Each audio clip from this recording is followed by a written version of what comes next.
Bienvenido a nuestra contraparte de un seminario web de 2 partes acerca de cómo podemos prepararnos para la vida en esta nueva era de inmigración. Me gustaría agradecer al preescolar Joyce y a la ciudad de Minneapolis por invitar a la red de abogados voluntarios a participar en este seminario web. Mi nombre es Colleen Bibi Burisaca y soy la abogada administradora del programa de servicios legales para inmigrantes en la red de abogados voluntarios en Minnesota, en Minneapolis. Mientras brindamos servicios en todo el estado, nuestra oficina principal se encuentra en Minneapolis. Hemos existido durante 50 años y la VLN se estableció como una organización sin fines de lucro en 1966 para brindar asistencia legal gratuita en asuntos de derecho civil a personas que viven bajo pobreza en Minnesota. Actualmente en Minnesota hay un abogado por cada 250 personas. Pero, para las personas que viven bajo pobreza, hay un abogado de asistencia legal por cada 3,200 personas. Entonces intentamos llenar ese vacío en VLN. Tenemos un pequeño personal que trabaja con unos 800 abogados voluntarios. Nuestro modelo está basado en voluntarios y trabajamos con ellos para brindar servicios legales gratuitos en diferentes áreas del derecho civil, como derecho de familia, vivienda, empleo, consumidores, inmigración y otros tipos de casos. Ayudamos a unas 9,000 personas al año. Ahora, aproximadamente el 10% de nuestro trabajo está relacionado con inmigración en el programa con el que trabajo. En nuestro programa, las diferentes formas en que ayudamos a las personas en asuntos de inmigración son a través de asesoría legal y consultas breves con un abogado o ayuda para completar algún tipo de tarea legal en el momento. Se puede hacer por teléfono o en persona a través de una de nuestras clínicas legales y también una de nuestras clínicas legales que compartimos espacio en una iglesia, que es donde también uno de los sitios donde se encuentra el preescolar Joyce. También colocamos casos legales para representación completa con abogados voluntarios. Conocemos acerca de sus derechos, otros tipos de presentaciones, educación y talleres legales. Al igual que con Joyce, trabajamos en estrecha colaboración con otros proveedores de servicios legales gratuitos y proveedores de servicios comunitarios, la barra privada, las agencias de inmigración y servicios sociales, escuelas, grupos comunitarios, grupos de defensa de fe y muchos otros más, con el fin de llevar a cabo nuestra misión. En un evento reciente de VLN, me refiero a la red de abogados voluntarios como VLN en una pequeña ciudad de Minnesota. Por casualidad le pregunté a un hombre que estaba allí cómo era vivir en una pequeña ciudad de Minnesota en estos días como familia latina, como hombre latino. Y lo pensó y me miró y dijo, bueno, es como ser un conejo casado. Y sí, creo que estamos viviendo realmente en la temporada de casa abierta de refugiados e inmigrantes. He estado haciendo este trabajo durante más de 30 años, 20 como abogado. Y sí, estamos viviendo en una temporada de casa abierta de refugiados e inmigrantes. Ahora bien, hay muchas razones por las cuales una persona puede encontrarse viviendo en otro país. En este caso, en los Estados Unidos, habiendo nacido en otro país. Por lo que tenemos personas que ahora son ciudadanos naturalizados. Tenemos personas que tienen estado de residencia permanente legal, otros con algún tipo de estado legal temporal, otros con un estado vencido tal vez, y luego tenemos otros que nunca han tenido un estado de inmigración. Y no voy a entrar en las diferentes razones por las cuales las personas se encuentran en los Estados Unidos. Hay diferentes factores de empujar y atraer que conllevan a las personas a salir de donde son y las atraen a un lugar u otro.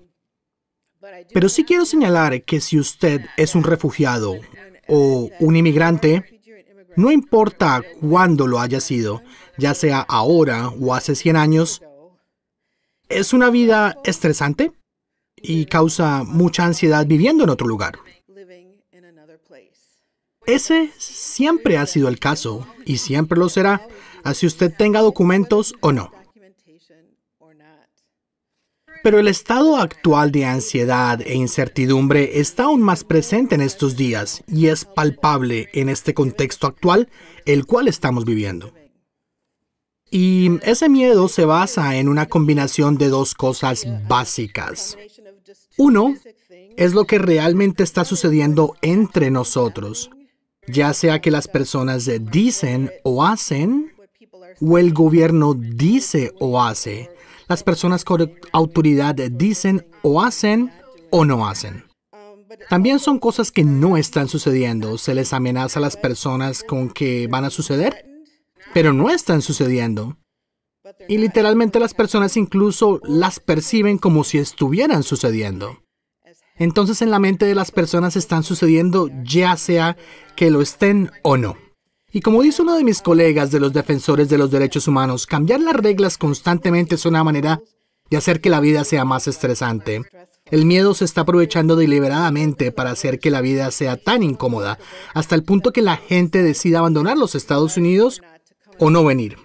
Y esta es una de las estrategias conocidas como deportación por desgaste, y esto es algo que las fuerzas anti-inmigrantes han abogado durante años. No es nada nuevo. Entonces, en vista de esto, como miembros profesionales de la comunidad, defensores y proveedores de servicios, ¿qué queremos hacer al respecto? Bueno, como abogado, el término consejero ha adquirido un nuevo significado en este último año. Entonces, lo que quiero hacer, y creo que otros también, es que queremos ayudar a aliviar algo de este miedo. Queremos evitar que las personas sean engañadas o que confíen en información o consejos erróneos. Queremos evitar que las personas sean estafadas o aprovechadas, lo cual es algo que aumenta en este tipo de situaciones. Queremos empoderar a las personas proporcionándoles información confiable y consejos prácticos sobre cómo preservar y proteger sus derechos legales y sus familias.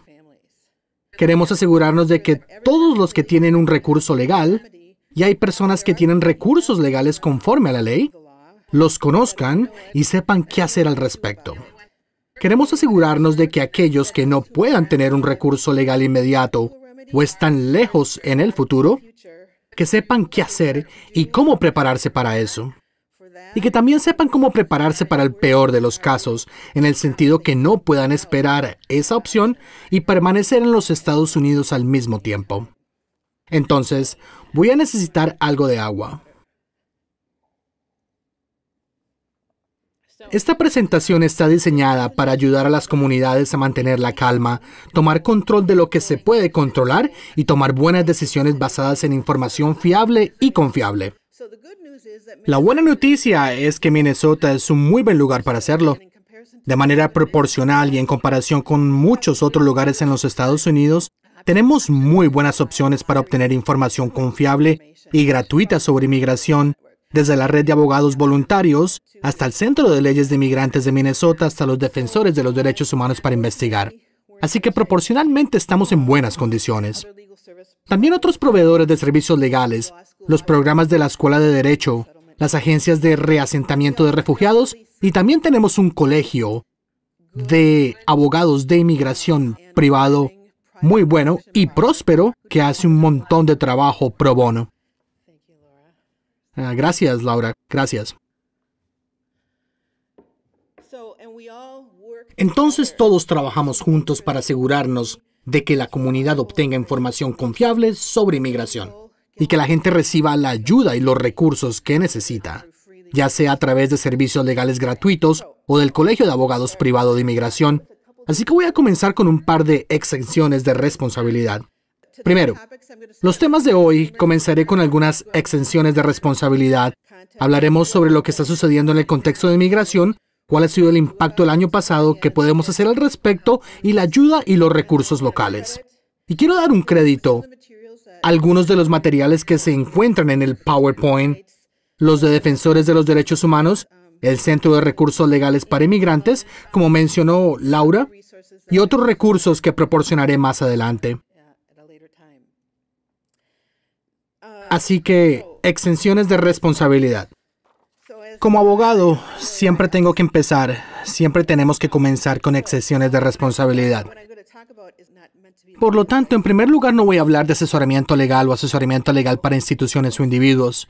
La situación de cada persona es diferente. La situación de cada institución es diferente y está compuesta por personas diferentes. Entonces, si hay preguntas legales específicas sobre una persona o una institución, esa persona debe buscar asesoría legal. Lo que mencione no pretende ser un consejo para ninguna situación en particular. También soy un abogado de inmigración, pero muchos de los temas de los que estamos hablando abarcan otros tipos de leyes, no solo las leyes de inmigración. De esa manera puede que se vea como un problema de inmigración y puede que no lo sea y requiera otros tipos de abogados y asesoría legal. En tercer lugar, este es un entorno que cambia rápidamente. Lo que digo hoy puede cambiar mañana, y eso es parte de la incertidumbre. Eso es lo que hace que sea difícil de entender y tratar tanto con la gente, como con abogados, defensores, con todas las personas y las familias. Entonces, la forma en que pensamos sobre este problema, la forma en que lo abordamos, es posible que tengamos que modificarlo a medida que avanzamos. Es algo nuevo para todos. Así que algunos de nosotros avanzamos a medida que transcurren los hechos y los arreglamos a medida que va pasando el tiempo. Es decir, con mucho pensamiento, análisis y consideración, pero no obstante, es muy nuevo para todos nosotros y no hay precedentes de cómo hacer estas cosas. 5, creo que estoy en el número 5. Esto es más que un problema latino, es más que un problema de no tener papeles. Abarca realmente a todos. Puede afectar o impactar a unos más que a otros, pero se traslada a cualquier comunidad de refugiados e inmigrantes. Y la mayoría de las comunidades de refugiados o inmigrantes están compuestas por una combinación de ciudadanos, residentes permanentes, personas con un estatus temporal y aquellas que quizás no tengan un estatus en este momento y tienen historias y maneras diferentes de haber llegado a los Estados Unidos y diferentes motivos. Afecta a todos los que trabajan con ellos y afecta a nuestra comunidad en general. Afecta a todos, así que finalmente me gustaría decir, lo que hagamos creo que debería subrayarse con una política de no hacer daño. Porque es tan nuevo, creo que debería ser la primera consideración. Por ejemplo, necesitamos involucrarnos, como lo ha hecho Joyce con las familias más afectadas, y cualquier decisión que tomemos, como personas con autoridad, o como legisladores, o como creadores de programas, necesitamos trabajar directamente y colaborar con aquellos que están siendo más afectados, y eso puede significar... Bueno, eso significa primero escuchar, pero también puede significar entregar algo de control a la gente, un cambio de poder. Significará mucha planificación, trabajar a través de las diferencias, trabajar con personas a las que tradicionalmente se les ha quitado ese poder o se les ha retirado la toma de decisiones para sus propias vidas. Entonces, ¿cómo trabaja usted en este contexto y empodera a las personas? Entonces, ¿qué está pasando en nuestro sistema? Veamos eso un poco. Ahora, nuestro sistema de inmigración en general siempre ha sido confuso y complicado, y en este momento es muy fluido, lo que lo hace aún más confuso y complicado, por lo que es realmente difícil saber cómo predecir lo que sucederá. Hay muchos diferentes jugadores en nuestro sistema, y nuestro Congreso aprueba las leyes de inmigración, pero las leyes de inmigración no son las únicas que nos dicen, que nos dictan la forma en que se hacen cumplir o se aplican las leyes de inmigración. También tenemos un sistema basado en reglas, de tal manera nuestro poder ejecutivo desarrolla reglas que nos dicen cómo vamos a aplicar las leyes. Nosotros seguimos esas reglas y regulaciones. La rama ejecutiva del gobierno lo hace a través de subagencias dentro del Departamento de Seguridad Nacional, como el Servicio de Ciudadanía e Inmigración de los Estados Unidos, USCIS por sus siglas en inglés. Usamos muchos acrónimos y abreviaturas dentro de la ley de inmigración y ese es el USCIS. Entonces ya sabe qué es ICE. Es probable que todos hayan oído hablar de ICE, aduanas y control de inmigración, y esa es la parte que aplica de la ley de inmigración, los agentes de inmigración o policía. Y aduanas y control de fronteras, CBP, y estas son solo 3 agencias dentro del Departamento de Seguridad Nacional.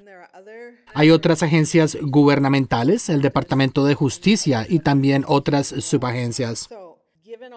Entonces, dado todo esto, es realmente difícil mantenerse al día y aún más cuando las cosas cambian continuamente, pero la conclusión es, las leyes de inmigración no han cambiado, ¿ok?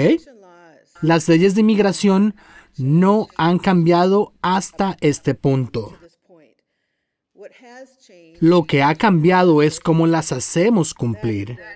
Eso es lo que está cambiando y eso es algo que es más fácil de hacer que cambiar o crear una nueva ley de inmigración. He aquí un par de ejemplos. ICE, que nuevamente es aduanas y control de inmigración, ahora está dando prioridad a todos para su cumplimiento. En otras palabras, tiene usted el derecho legal de estar en los Estados Unidos y de no ser así, no le dejaremos permanecer aquí. Lo arrestaremos y detendremos e intentaremos deportarlo y expulsarlo. Así que ahora no se trata solo de priorizar a las personas que tienen antecedentes penales o se sospecha que tienen antecedentes penales. No se trata solo de priorizar a las personas con problemas de inmigración en el pasado y tuvieron una orden de irse y no se fueron, por lo que violaron esa orden. Y estos son la minoría de personas, ¿verdad? Entonces, esta es la minoría de personas. No es solo priorizar a las personas que han llegado recientemente, sino que también está priorizando a todos. Y ese es parte del problema. Con este temor, ahora como personas priorizamos a ciertas personas en ciertas categorías e inmigración persigue esas categorías para conducir arrestos, posiblemente detención y expulsión. Y si no tuviera usted una forma de defenderse contra eso, entonces sería expulsado. Y si simplemente usted estuviera en el mismo lugar y en el mismo momento en que alguien más en una de estas categorías estuviera siendo arrestado o recogido, esto no tenía una consecuencia negativa. Usted no sería arrestado, no sería detenido. Esto ha cambiado. Entonces, si una persona se encuentra en un lugar donde alguien más en una de estas categorías está siendo arrestado o detenido, es probable que otras personas sin documentos también sean arrestadas y detenidas. Y eso está relacionado con el segundo punto. Cuando las personas son arrestadas y detenidas, existe la oportunidad de no ser detenido cuando usted es arrestado. No necesariamente todos tienen que ser detenidos. Si las personas son detenidas, entonces pueden haber un proceso para que la mayoría de las personas obtengan una fianza y una fianza fuera de detención. Eso ha cambiado, por lo que es más probable que las personas sean arrestadas y detenidas y que la oportunidad de pagar una fianza sea menor para la mayoría de las personas o que las fianzas sean de una cantidad de dinero tan alta que sea virtualmente imposible para las personas pagar miles de dólares en algunos casos. Otra prioridad es que hay muchos más fondos que fluyen hacia el sistema para ciertas cosas por encima de otras. Así que hay más fondos para la frontera y la aplicación de la ley para arrestar y detener personas, especialmente a lo largo de las fronteras. Para el desarrollo, construcción, crear más lugares y centros de detención. El muro del que todos han escuchado. Queremos dinero para un muro y para contratar a más jueces de inmigración. Hay más presión para trabajar con la policía local con el fin de realizar arrestos.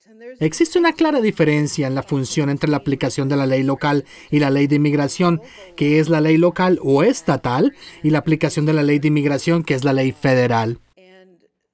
Las autoridades locales generalmente quieren proteger. Su propósito es proteger a la comunidad, a cualquier persona que viva en la comunidad. Por lo tanto, hay muchas jurisdicciones dentro de los municipios que eligen centrarse únicamente en la aplicación de la ley local y no le preguntarán a nadie cuál es su estado migratorio si no existe un delito.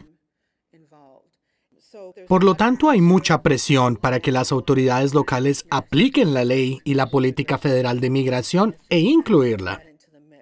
Muchas autoridades locales están preocupadas por ese motivo, porque su temor es que su relación con la comunidad se vea afectada negativamente y las personas no denuncien delitos y cooperen con la policía cuando exista un crimen. También existe la presión para aprobar las leyes más restrictivas y luego finalizar otros programas que han beneficiado a las personas durante décadas y por buenas razones, por razones humanitarias. Por ejemplo, hemos escuchado sobre la pelea acerca de cuántos refugiados deberíamos ingresar a los Estados Unidos cada año, y según las cifras actuales, el gobierno ha reducido la cantidad de refugiados que se permite ingresar anualmente. Ese no es el punto de esta conversación, pero es un ejemplo. Las prohibiciones de viaje de las que ha oído hablar, travel bans, no permiten que ciertas personas de ciertos países en ciertas situaciones ingresen a los Estados Unidos. El final de DACA, que es el programa para los niños que vinieron cuando eran niños y no tenían otra opción en cuanto a si vendrían o no a los Estados Unidos. Y luego el final del estado de protección temporal para literalmente tal vez unas 300,000 personas en los Estados Unidos de una variedad de países diferentes y algunos de los cuales han tenido este estado de protección temporal durante décadas.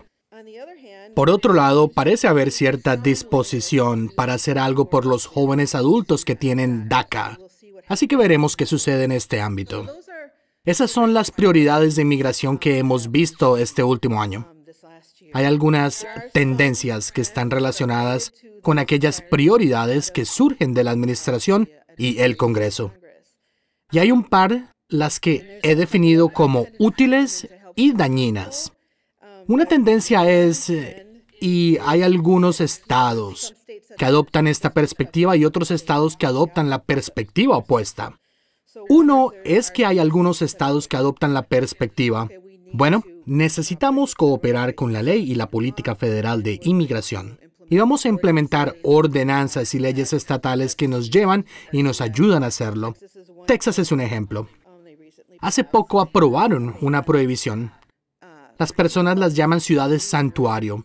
En realidad no son ciudades santuario, por lo que ahora existe una prohibición en Texas para las ciudades santuario. Y exigen que todas las autoridades locales cooperen con los funcionarios federales. Luego, la otra táctica que otras jurisdicciones municipales están tomando es exactamente lo contrario: implementar y aprobar leyes que realmente brinden más protecciones o beneficios. No tal vez un beneficio legal en cuanto a un estatus de migración, porque ese es el ámbito de la ley federal. Por ejemplo, California ha aprobado algunas leyes que prohíben a las autoridades estatales y locales, incluida la policía escolar, utilizar recursos para investigar, interrogar, detener, detectar o arrestar a personas para hacer cumplir la ley de inmigración. Así que ese es solo un ejemplo. En Minnesota tenemos Northfield, que acaba de aprobar una ordenanza para todos. Esto no es un asunto de falta de documentos, sino que todos pueden obtener una identificación para usar la biblioteca, etc. Así que todos tienen la misma identificación para usar los recursos de la ciudad. Y Minneapolis acaba de aprobar una ordenanza de visa U para guiar a la policía sobre cómo emitir certificaciones para las personas que son víctimas de crímenes. Pueden ser elegibles para una visa U de inmigración, ya que han cooperado con las autoridades para denunciar delitos y han sido perjudicados por el crimen. Estos son solo algunos ejemplos. La tercera tendencia, aparte de este tipo de medidas perjudiciales o punitivas, y luego las medidas útiles o más protectoras, es que, en tercer lugar, ha habido algunos desafíos legales a algunos de los cambios en la política de inmigración o las órdenes ejecutivas que se han emitido. Algo para estar pendientes son los desafíos legales que se presentan en los tribunales. Ahora, ¿cuál ha sido el impacto? Así que vamos a ver parte del impacto porque al estar en la comunidad, sé que lo ha visto y lo estamos viendo mucho, como abogados también. Solo el trauma general de las personas, las comunidades, y es todo el mundo.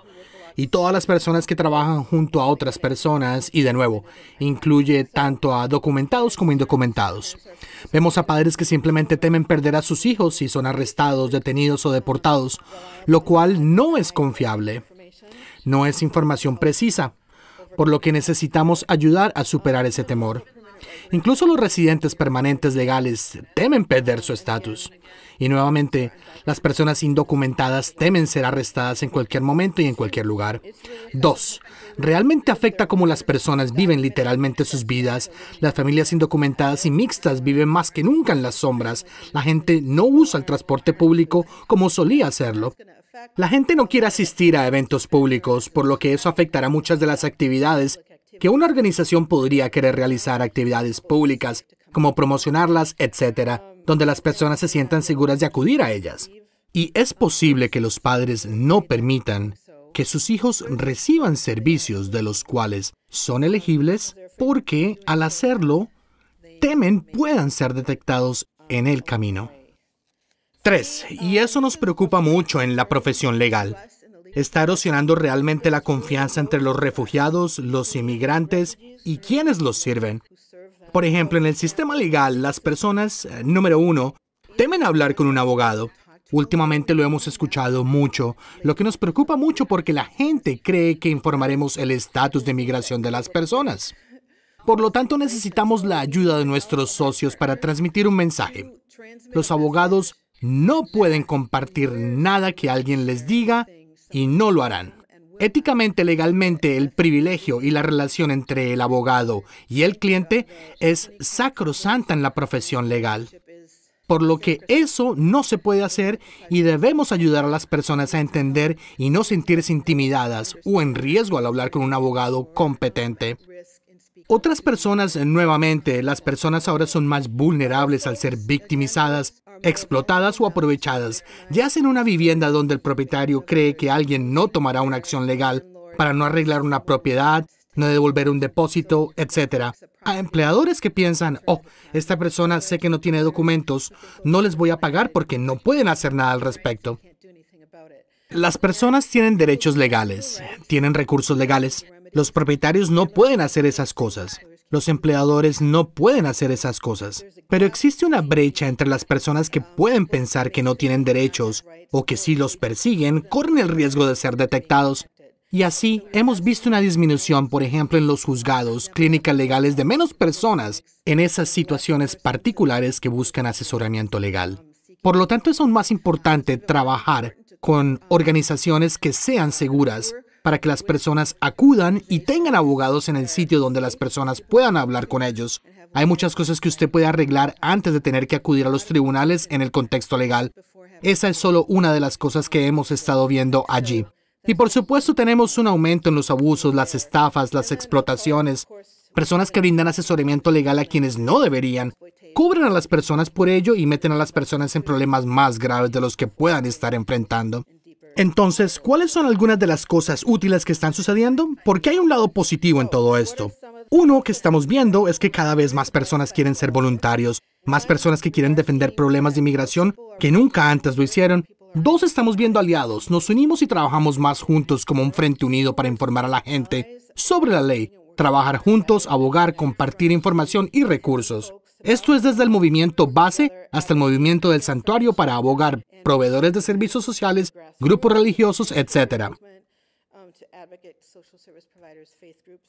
En Minnesota en particular estamos viendo muchas cosas positivas otra vez. Estamos trabajando en grupos cruzados. Necesitamos ayuda como abogados para hacer eso y trabajar dentro de la comunidad para que las personas sepan que puedan confiar en nosotros, que podemos obtener información realmente confiable para la gente. Y con suerte hacer algo. Y si no, ayudar a la gente a crear una lluvia de ideas sobre lo que pueden hacer de no tener opciones legales. Estamos haciendo presentaciones tituladas Conozca sus derechos, compartiendo recursos. Estamos tratando de mejorar y expandir nuestros servicios gratuitos en general, no solo de VLN, sino de otros proveedores de servicios legales con los que estamos hablando más a fondo, acerca de lo que podemos hacer si hay un aumento en las personas arrestadas y detenidas, ayudando a las personas a salir en libertad. Más clases de ciudadanía. Hay muchas personas que pueden convertirse en ciudadanos ahora porque han sido residentes permanentes legales durante el tiempo suficiente. Entonces, ¿cómo podemos correr la voz para ayudar a facilitar ese proceso para que las personas se conviertan en ciudadanos? Y finalmente estamos ayudando en el contexto de la preparación para emergencias familiares. Quería señalar un recurso de la red de abogados voluntarios y hablaré un poco más sobre esto más adelante. Pero es algo que hemos desarrollado. Una vez más, hay recursos a nivel nacional. Esto es algo que está sucediendo a nivel nacional. ¿Cómo podemos preparar a la gente para el peor de los casos? Y es bueno que cualquier persona se prepare para situaciones inciertas. No sabemos qué le deparará el futuro en ninguna situación, por lo que estos son materiales en inglés y en español que tenemos para personas que pueden usar individualmente o juntos. Y al final, hablaré un poco más sobre eso. Entonces, ¿qué podemos hacer? Realmente hay dos cosas que podemos hacer. Una es ayudar a preparar a nuestras familias, pero también ayudar a preparar nuestras instituciones. ¿Cómo podemos ayudar a preparar a las familias? Creo que es muy importante transmitir un mensaje de esperanza, pero no una falsa esperanza. ¿Y cómo podemos hacer eso? Y también para los profesionales legales. Necesitamos transmitir información precisa y retórica. Necesitamos transmitir información sobre buenos recursos y servicios locales que existen en Minnesota. Necesitamos animar a las familias a buscar información legal. Necesitamos animar a las familias a crear estos planes de emergencia.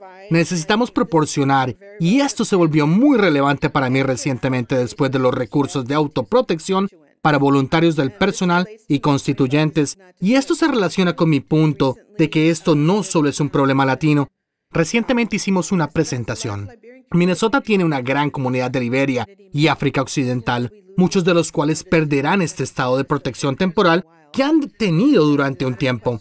Y hay muchas preguntas en una comunidad que no está acostumbrada a enfrentar un problema de ser indocumentado o no tener estatus. ¿Y qué hacer al respecto? Y la realidad de que muchos pueden tener que abandonar los Estados Unidos, su estado legal terminará y no tienen nada, ningún otro estatus legal.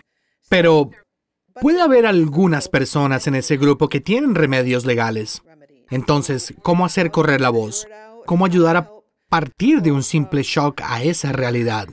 ¿A cómo ayudar a las personas a prepararse para eso y obtener buena información a la mano para las personas?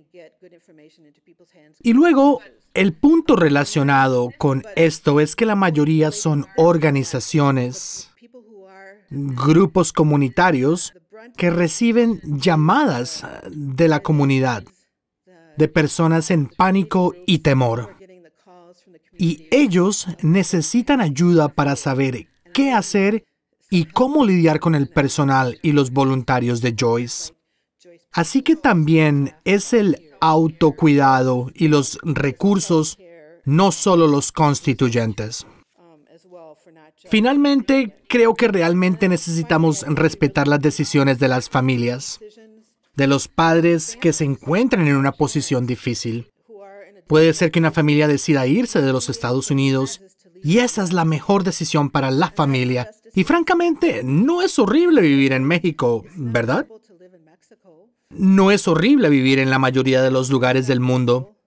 Por lo tanto, necesitamos ayudar a dichas personas a pensar cómo se podría lograr ese objetivo y prepararnos para esa eventualidad si eso es lo que realmente tendría que pasar. Y esa podría ser una decisión que tomen las familias. Las familias pueden optar por llevarse a todos sus hijos, que es una opción que tienen el derecho de tomar, sean o no ciudadanos de los Estados Unidos. Pueden optar por llevar a sus hijos ciudadanos de los Estados Unidos a vivir con ellos a México, y eso está bien. Pueden optar por dejar a los niños en los Estados Unidos con otros adultos, ya sea que de forma temporal o permanente. Los niños que son ciudadanos o no, esa es su decisión. Por eso necesitamos respetar las decisiones familiares. Esos son solo algunos conceptos básicos. ¿Cómo podemos ayudar a las instituciones a crear lugares seguros? Una vez más, estando establecido el plan del que Laura habló con Joyce para garantizar ese lugar seguro y capacitar e informar a las personas acerca del personal, los voluntarios, a todos. ¿Cuáles son las políticas? ¿Cuál es el plan? Conozca las leyes sobre lo que hará inmigración ICE si llegan a donde usted está. Sepa lo que hará en respuesta a eso. Sepa qué puede y no puede hacer legalmente Y si decide no seguir la ley, ¿cuáles son las consecuencias? No provee asesoría legal incluso si sabe la respuesta. Usted no es abogado. Por favor, no provee asesoría legal. Cada situación es diferente. Una vez más, en Minnesota tenemos muchos recursos legales gratuitos que la gente puede aprovechar. Haga buenas recomendaciones y anime a las personas a hablar con un abogado competente. Mantener y respetar la confidencialidad es primordial. Es muy fácil decir, adivina quién está pasando por esto en casa y nunca se sabe dónde terminará la información, por lo que es muy importante respetar y mantener la confidencialidad y no apartar a las personas por su nacionalidad o estatus migratorio. Entonces, cuando planifique sus eventos, va usted a decir, aquí tenemos esta sesión de información para personas indocumentadas. No creo que sea una buena idea. Pero ciertamente puede decir información para o sobre inmigración o sus derechos legales, los derechos legales de cualquier persona. Creo que debemos tener cuidado con el lenguaje que usamos para promover eventos. Y al tener una fuente en el sitio, es posible que las personas no hablen sobre su situación, pero es útil tener algo por escrito en el sitio para que las personas simplemente tomen algo y sepan a dónde pueden acudir en busca de ayuda, y es posible que no tengan que preguntar acerca de su asunto. Y la otra cosa que creo que está muy relacionada con esto es que no solicite información que no necesite. Laura se refirió a eso y voy a entrar más en eso en un momento. Quería señalar la importancia de la preparación para emergencias familiares y por qué es importante alentar a las personas a hacerlo. Nuevamente, esto es más que un problema latino. Está afectando a la comunidad liberiana y a otras comunidades que pronto perderán su estatus. Entonces, ¿en qué ayuda esto? Empodera a la familia porque es todo un proceso. Ayuda a las personas a saber cuáles son sus opciones legales individualmente y cómo obtenerlas y protegerlas. Ayuda a las personas a qué hacer si se ven obligadas a abandonar los Estados Unidos y cómo pensar en qué hacer con sus bienes o con sus hijos. Ayuda a las personas a saber qué documentación tener y llevar con ellas a lo largo del camino. Les ayuda a saber cómo buscar ayuda legal competente. Número 2, alivia el estrés y el miedo. Las personas toman sus propias decisiones antes de tiempo, antes de que alguien más las tome por ellas. Saben lo que harán si algo sucede. Puede que no suceda, pero saben qué hacer si sucede. Y saben que sus hijos serán atendidos. Al igual que Laura dijo, ayudamos a las personas a hacer delegaciones de autoridad parental, que es una forma en que los padres pueden decir, ok, si no estoy disponible por un periodo de tiempo temporal, ¿quién quiere que tome las decisiones legales de mis hijos? Es un poder notarial para sus hijos y ayudamos a las personas a hacerlo de forma gratuita. Y finalmente, ayuda a evitar que las personas sean estafadas. Hubo un tiempo en que escuchamos que a las personas se les estaba cobrando cientos, sino miles de dólares por hacer este poder legal jurado gratis de una página. Nuevamente, ¿qué pueden hacer las instituciones para desarrollar este plan interno? Hay algunas consideraciones. Hay protecciones de la Cuarta Enmienda contra las búsquedas y confiscaciones no razonables para que no permitir acceso a inmigración en partes no públicas de un campus sin una orden judicial o causa probable. Podemos decir no. Y es importante saber que una orden judicial, y tengo un ejemplo de ellas que permite o permitiría una búsqueda o confiscación, es diferente a una orden de expulsión de inmigración. Por eso es importante saber la diferencia. Y es importante saber cómo responder si una autoridad tiene una orden judicial o quiere acceder al sitio y quién va a tomar esa decisión. En términos de la orden judicial, eso es lo que puede o no dar el derecho a que alguien ingrese a un sitio y busque a alguien, arreste a alguien. Y es muy específico. Establece los parámetros de cuándo se podría llevar a cabo, las fechas, el nombre de la persona, el nombre de lo que se puede buscar o no, o lo que se puede obtener o no. Es muy detallado y tiene que ser firmado por un juez. A diferencia de una orden de inmigración, la orden de arresto no otorga ningún derecho de inmigración para ingresar a una propiedad. Todo lo que hace es otorgar a inmigración el derecho de arrestar a una persona que, en su opinión, no debería estar en este país para que pueda proceder con la expulsión de la misma. No les da derecho a entrar a una propiedad en absoluto. Luego, en segundo lugar, debemos saber del memorando o la política de ICE de lugares sensibles. Es muy improbable, y las autoridades federales aún la siguen, por lo que es muy poco probable que inmigración entre en uno de estos sitios Siempre hay excepciones a una regla, y eso es lo que escuchará en las noticias, pero en su mayor parte en general se sigue. Estados Unidos ha afirmado esta política y su propósito. En 2011, la Oficina de Inmigración y Aduanas, que es la rama de la aplicación de dicha ley, emitió orientación sobre los lugares donde sus oficiales y agentes debían abstenerse de realizar actividades de aplicación de la ley de inmigración. Es conocido como Memorando de Lugares Sensibles. Su intención es respetar los refugios seguros para las comunidades de migrantes, por lo que las escuelas, que incluyen escuelas preescolares como mencionó Laura, los hospitales y los lugares de culto se consideran lugares seguros donde los refugiados e inmigrantes pueden frecuentar sin temor a que ocurran acciones de migración. También incluyen protestas y marchas y cosas por el estilo. Hay algunas excepciones como cuando se trata de la seguridad pública, pero en su mayor parte ICE sigue las pautas de esta política, por lo que es importante saber ese memorando y dejar que la gente sepa que está ahí y existe. El último punto que quiero hacer, y Laura habló sobre esto también, a veces las órdenes judiciales pueden solicitar ciertos registros o una orden judicial puede solicitar el acceso a los registros. De tal forma, dicha institución necesita saber qué dicen las leyes de privacidad federales y estatales sobre eso, sobre cómo compartir o proporcionar información porque puede que la prohíban. En general, una orden de ICE no le otorga el derecho de acceder a los registros. Y el otro punto es que usted no puede compartir registros que no mantiene. Es posible que hay mucha información sobre la que simplemente usted no necesita hacer preguntas. Si no la tiene, nadie puede obtenerla, ya sea que tengan o no una orden judicial. Algunas de las leyes que nos informan al respecto son la Ley de Privacidad y Derechos Educativos de la Familia, de FERPA, y se le prohíbe a las escuelas sin el consentimiento de los padres proporcionar información del archivo de un estudiante, y también las leyes de privacidad relacionadas con la salud, etc. Las siguientes diapositivas son solo algunos ejemplos de lo que parece ser una orden federal firmada por un juez y podría tener un par de páginas. Dirá el nombre del lugar donde está ubicado. Tiene que ser muy específico.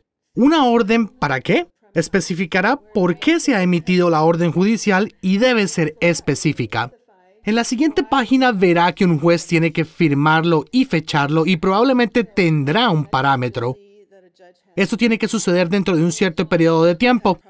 De esa manera, cualquier persona que vea esta orden judicial debe asegurarse de que todo esté correcto antes de dar acceso o llamar a un abogado. Pero de nuevo, es muy poco probable que aparezca ICE o que alguien aparezca con este tipo de orden en una escuela. El siguiente ejemplo de una orden judicial es lo que se llama una orden judicial de ICE.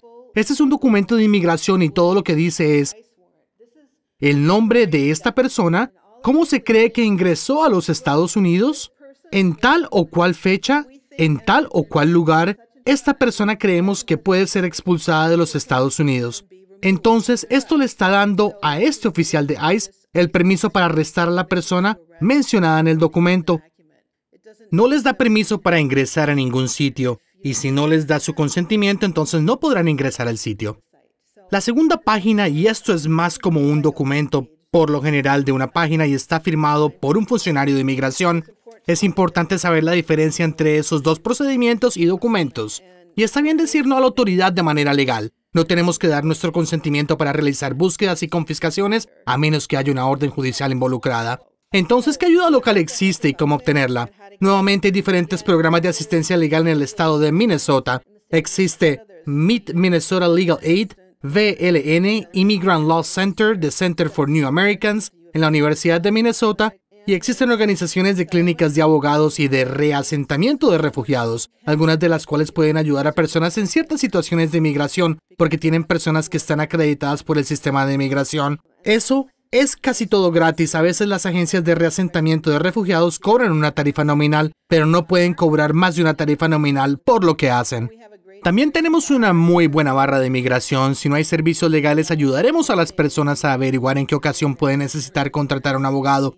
Y lamentablemente esa puede ser la situación para mucha gente. Ayudamos a las personas a entender cómo contratar a un buen abogado, qué significa si tiene un buen abogado o no, cómo ser aprovechado por alguien que no es un buen abogado, no es un abogado de inmigración o no es un abogado en lo absoluto. También hay una gran cantidad de muy buenos materiales escritos que incluyen, de nuevo, nuestro kit de herramientas de preparación para emergencias familiares y está disponible en línea de forma gratuita en español e inglés. Trabajamos con grupos comunitarios para hacer talleres sobre preparación familiar. Las personas en ese proceso se reúnen individualmente con un abogado para ayudarles a conocer, a hablar sobre su situación de inmigración y qué opciones podrían tener o no, y cómo prepararse para eso. Luego se reúnen con un abogado familiar o abogado calificado para realizar esta delegación para que puedan designar a otra persona adulta para que cuide a sus hijos cuando ellos no estén disponibles temporalmente para hacerlo.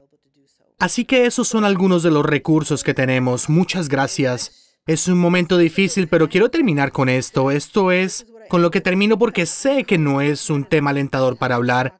Así que termino con dos cosas. Una, es que es realmente importante transmitir la idea de que no estamos solos, que las personas se están uniendo y que realmente es una minoría de personas en los Estados Unidos quienes están detrás de este impulso para cambiar o restringir la política y la ley de inmigración. Es una minoría de personas, así que debemos recordar esto. Desafortunadamente, esas son las personas que están en el poder en este momento, pero es una minoría, así que debemos recordar eso y debemos recordar que no estamos solos en lo absoluto. La gente está trabajando junta y hasta ciudadanos si puedes. Así que una de las mejores cosas que puedo hacer para levantar mi ánimo como abogado de inmigración, y creo que es bueno para cualquier persona aquí presente, es asistir a una ceremonia de naturalización de un grupo de personas que se están convirtiendo en ciudadanos de los Estados Unidos.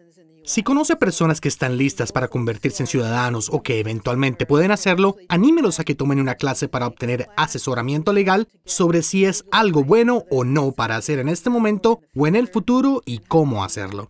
Recomiendo encarecidamente a las personas que se animen a convertirse en ciudadanos si pueden hacerlo legalmente y, en segundo lugar, a asistir a esas ceremonias también por su cuenta. Así que muchas gracias.